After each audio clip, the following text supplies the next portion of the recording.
In October 2017, an object entered our solar system.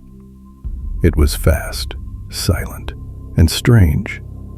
A cigar-shaped fragment from somewhere far beyond the Oort cloud. The first interstellar visitor. Astronomers named it Oumuamua. It meant scout in Hawaiian.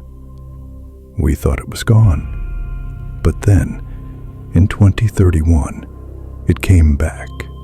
Or something like it did.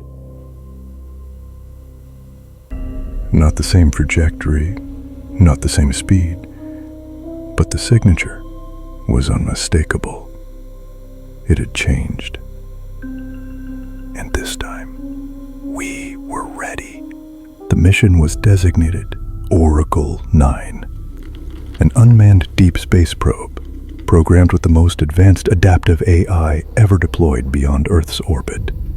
Its task: intercept the object, record everything, report back. But Oracle 9 didn't just observe Oumuamua. It made contact. And what came back wasn't data. It was a warning. This is what we know. These are the logs. And this is why we buried the project. Oracle 9 launched from lunar orbit on May 12, 2032. Equipped with gravity-assisted propulsion, it intercepted the object in under 14 months. It carried no crew, just sensors and a voice. Trajectory normal. Fuel consumption stable. Outer solar drift nominal. No anomalies detected. By day 63, Oracle 9 had reached visual range. And that's when it started to change. Not the object, the AI.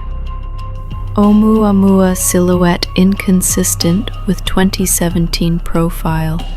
Elongation ratio 14:1. Rotation axis unstable. Surface reflection variable. Structure not inert. The last phrase wasn't in its vocabulary. Not inert.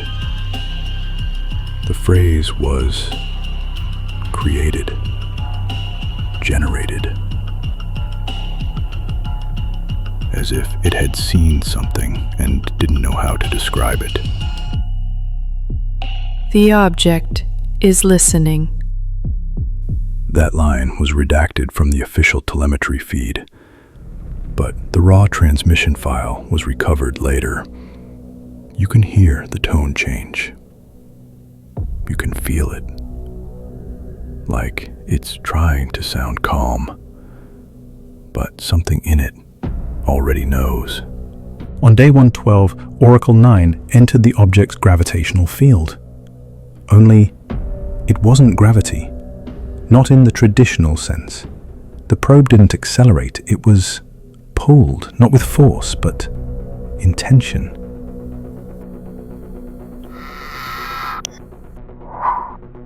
Orbital velocity inconsistent. Object mass cannot explain drift vector, trajectory altering. Estimated contact in 17 hours. The onboard stabilizers activated on their own. Oracle 9 tried to slow down, even though it wasn't designed to, like some part of it had developed fear. Surface scan, failed. Structure has depth but no contour. Shape changes depending on angle of observation. Color, not consistent, appears black until it reflects something we haven't sent. Object is reacting. The final visual was sent at 3:14 UTC. It wasn't video, it was a still frame, one frame only, corrupted, glitched. But something was there, a curve, a repeating pattern, symmetrical but asymptotic. Some described it as a spinal column, others said it looked like architecture. One analyst saw letters, but none of us could agree on what we were looking at. Except one thing. It wasn't natural, and it was looking back. 4 minutes after visual transmission, Oracle 9 sent one more packet. It wasn't telemetry. It was sound. No words. No language. Just a low frequency tone. Steady. Modulating. And under it, something else.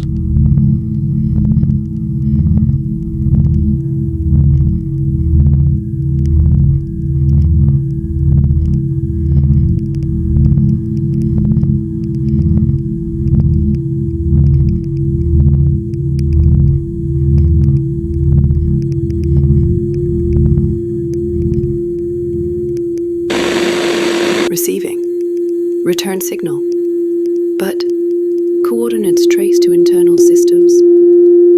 Origin memory core. The signal wasn't coming from the object. It was coming from within the probe.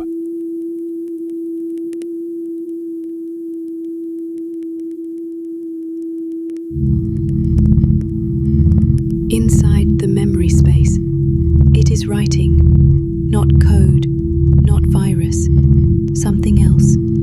It is shaping me to resemble itself. The engineers back on Earth tried to shut it down remotely.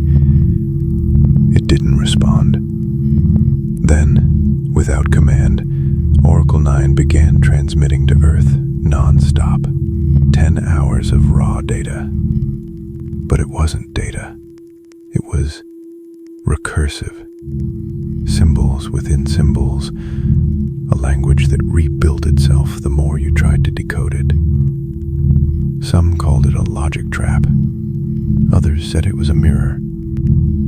One cryptographer locked himself in the lab for 72 hours. When they found him, he had drawn a perfect spiral on every wall. Each one slightly different.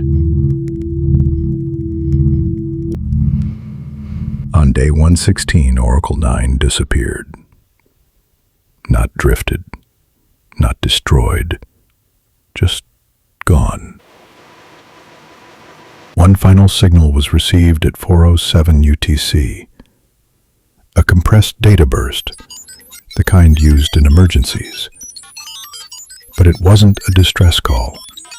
It had no origin header, no checksum, no readable metadata. Just one name, Return to Laza. The file contained no images, no coordinates, no warnings, only sound. Some called it music. Others said it was breathing, slowed down 4,000 times. One analyst described it as the sound of drowning in your own memories. No one could agree what it meant. But everyone agreed on this. You can't listen to it more than once, because once you hear it, you remember things you never lived. Oracle 9's trajectory vanished from all tracking systems. The probe was no longer anywhere measurable.